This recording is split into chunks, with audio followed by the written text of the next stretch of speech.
ഉത്ര വധക്കേസ് പ്രതി സൂരജിന് പരോൾ ലഭിക്കാനായി വ്യാജ മെഡിക്കൽ സർട്ടിഫിക്കറ്റ് നൽകിയതിൽ ഡോക്ടറെ ചോദ്യം ചെയ്യും. ഗുരുതര രോഗമുണ്ടെന്ന് താൻ മെഡിക്കൽ സർട്ടിഫിക്കറ്റ് നൽകിയിട്ടില്ല എന്ന് ഡോക്ടർ പോലീസിനെ അറിയിച്ചു. സൂരജിന്റെ അച്ഛന് ഗുരുതര രോഗമെന്ന് മെഡിക്കൽ സർട്ടിഫിക്കറ്റിൽ എഴുതി ചേർത്തതാണ്. ഡോക്ടർ കേരളത്തിലെത്തിയാൽ മൊഴി രേഖപ്പെടുത്തും. ഭാര്യയെ പാമ്പിനെ കൊണ്ട് കടുപ്പിച്ച് കൊലപ്പെടുത്തിയ കേസിലെ പ്രതിയാണ് സൂരജ്. പൂജപ്പുര ജയിൽ സൂപ്രണ്ടിന്റെ പരാതിയിൽ സൂരജിന്റെ അമ്മ രേണുകയ്ക്കെതിരെ പൂജപ്പുര പോലീസ് കേസെടുത്തിരുന്നു. RB സനൂപ് കൂടുതൽ വിവരങ്ങളുമായി. സനൂപ്, എന്തൊക്കെയാണ് ഇതിൽ നടക്കുന്നത്? കേരളം ഒരിക്കലും മറക്കാത്ത കേസാണ് ഉത്ര വധക്കേസ്. സ്വന്തം ഭാര്യയെ പാമ്പിനെ കൊണ്ട് കടുപ്പിച്ച് കൊലപ്പെടുത്തുകയായിരുന്നു പ്രതി സൂരജ് ചെയ്തത്. ആ സൂരജാണ് ഇപ്പോൾ പരോൾ ലഭിക്കുന്നതിന് വേണ്ടി കൃത്രിമം കാണിച്ചത്. അതിൽ തന്നെ സൂരജിന്റെ അമ്മ രേണുകയ്ക്കെതിരെ നിലവിൽ പൂജപ്പുര പോലീസ് കേസെടുക്കുകയും ചെയ്തു.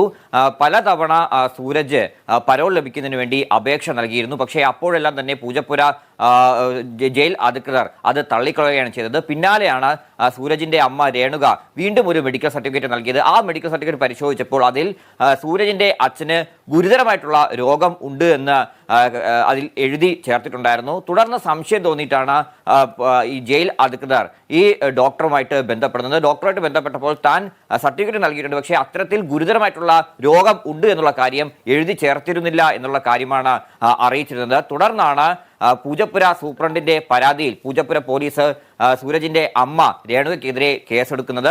പിന്നാലെ ഇപ്പോൾ ഈ ഡോക്ടർ അദ്ദേഹത്തെ കൂടി ചോദ്യം ചെയ്യാനാണ് നിലവിൽ പൂജപ്പുര പോലീസ് തീരുമാനിച്ചിട്ടുള്ളത്. അദ്ദേഹം സ്ഥലത്തില്ല. അദ്ദേഹം എത്തിയാലുടൻ തന്നെ അദ്ദേഹത്തെ ചോദ്യം ചെയ്യാനാണ് തീരുമാനിച്ചിട്ടുള്ളത്. 2021 ഒക്ടോബറിലാണ് ഈ ഉത്ര കേസ് സംബന്ധിച്ചിട്ടുള്ള വിധി വന്നത്. അന്ന് പ്രതിയായ സൂരജിനെ 17 വർഷം കഠിന തടവിനും അതിനുശേഷം ഇരട്ട ജീവപര്യന്തം ശിക്ഷയുമാണ് കോടതി വിധിച്ചത്.